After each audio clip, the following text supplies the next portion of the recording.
Hey.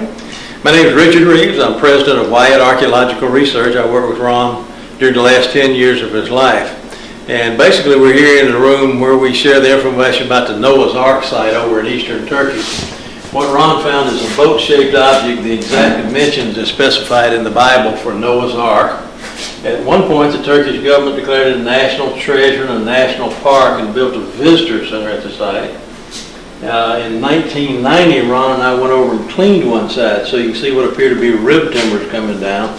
And then shortly after that, we were taken hostage and ended up climbing mountains at the end of a gun for about a month. And since then, I haven't been able to get the permits we need. We do three-dimensional subsurface radar. And I was over there a few years ago. We thought we had the permits, and then 2 weeks later, the whole government changed. And so there's still work that we need to do on the site, but we just hadn't been able to get the permits. These pieces are fossilized, they're petrified, so they're like a rock, but they have organic carbon in them. So we know they used to be once living. We believe that these could be horizontal deck supports that run across and connect with rib timbers on the outside. Once again, in 1990, Ron and I went over to clean one side, so you can see what appears to be rib timbers coming down there. And we believe those horizontal deck supports could connect with that. It appears to have been put together with metal fittings. This piece has what we would call modern day alloys in magnesium, titanium, aluminum, and other metals. But if you go back to Genesis chapter 4, it talks about a man named Tubal-Cain. It says he was an instructor of every artificer of brass and iron. So they were making alloys several generations before the time of Noah. We really shouldn't be surprised that they knew all about metals.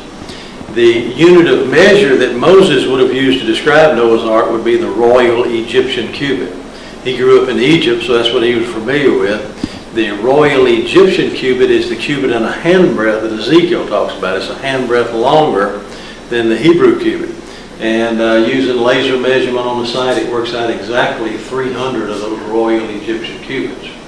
I've measured the big pyramid over in Egypt. It measures out in Royal Egyptian cubits. And I've measured King Solomon's gates at 3 different locations in Israel, at Hazor, Megiddo, and Gezer. They all measure out exactly in Royal Egyptian cubits. And then I've also measured some 6th and 7th century BC tombs up above Damascus Gate in Jerusalem, which would be from Solomon's time, and they measure out in Royal Egyptian cubits.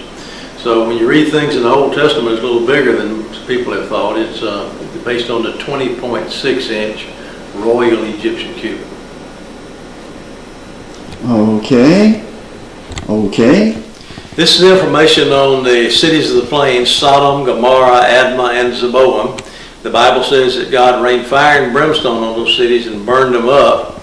It says that they were to be an ensample or a visual example for people that would choose to live ungodly lives. And the remains of those cities are still right out there along the western shores of the Dead Sea.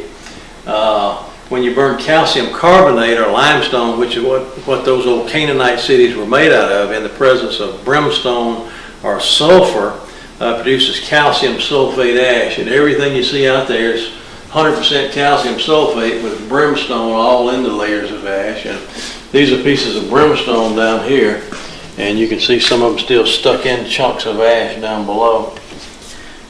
Genesis 10:19 tells you where to look for those cities. It says they were the borders of the Canaanites.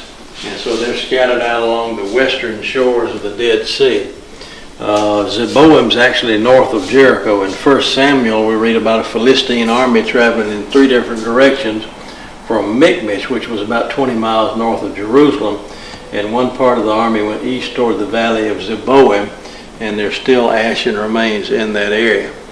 So everything you see there is just crumbly powder ashes with brimstone all in the layers of ash.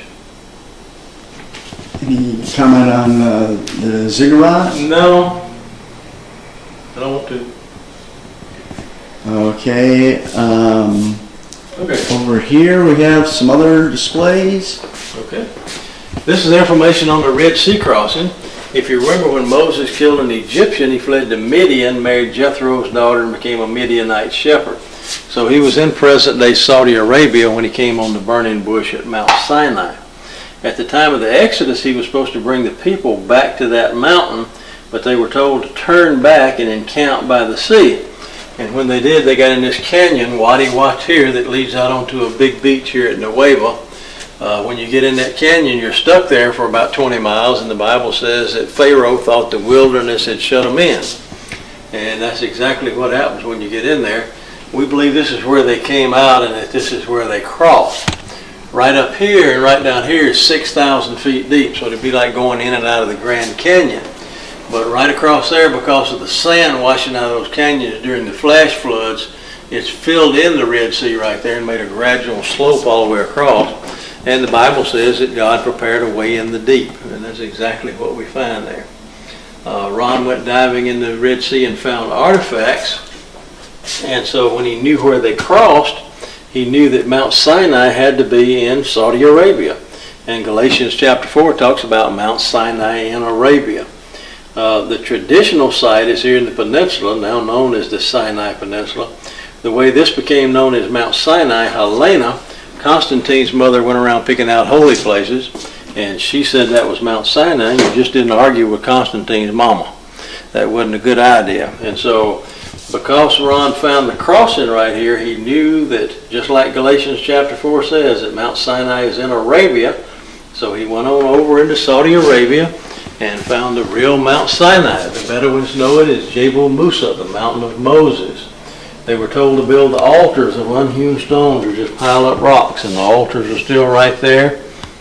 This one has Egyptian petroglyphs of Hathor and Apis, the cow and bull gods of Egypt. This is where they worship the golden calf. We read about the rock at Horeb, where Moses was supposed to smite the rock and bring water out.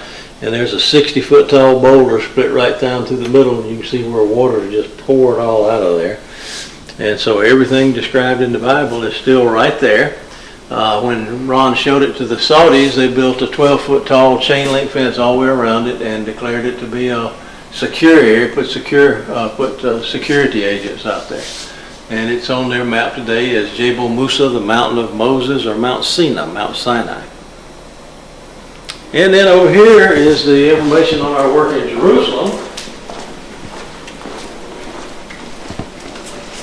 Ron dug in a cave system north of Damascus Gate for 3.5 years and claims to have located the Ark of the Covenant.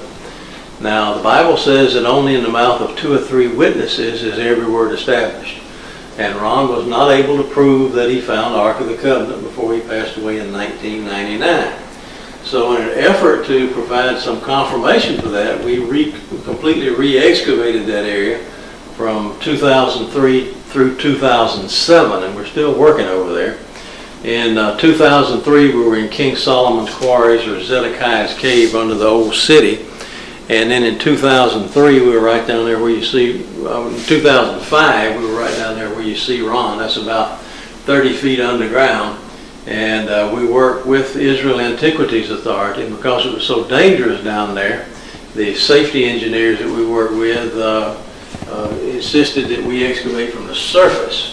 So in 2006, we excavated all the way down from the surface, and we found first century ruins down there. We found a cistern that would hold 12,000 gallons of water, and artifacts dating all the way back to the time of King Solomon. We found what Ron described as a crucifixion site, but we could not find a crack that led on down or a chamber under that. And so once we got down there, we drilled 2.5-inch boreholes in every direction and ran borehole radar in those holes, and we could not find a chamber down there that would contain the Ark of the Covenant. What Ron said made perfect sense to me, and still does, but at this time we can't confirm it. We couldn't find the facts and the data to support a chamber under that area.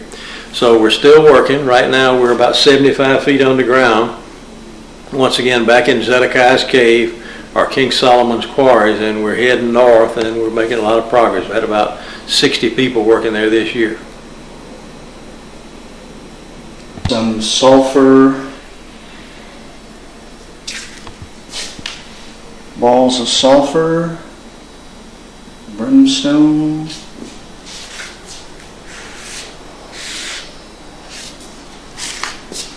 replica,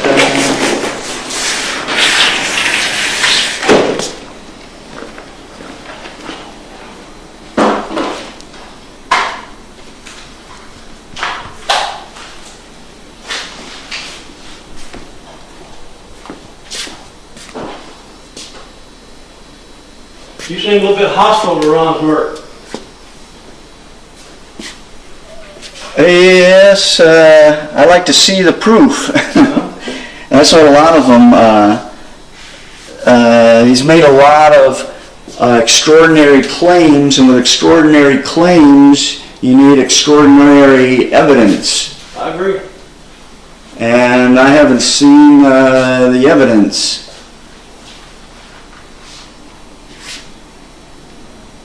So what do you need to see? Do you think it's Mount Sinai right there? Well, I think there's a black part, but the black part is basalt. And any geologist can tell you that. It's not because fire came down from heaven and burnt it. It's a regular basalt rock. Do you believe that fire came down from heaven and melted the top of Mount Sinai? God could do it, but looking at that mountain, it doesn't look like that happened. But you believe that His presence came down on top of the mountain? He can do that. God can do anything. But do you believe He did it? But there would be evidence of that happening, and when you look at it, it's just regular basalt, not fire from heaven.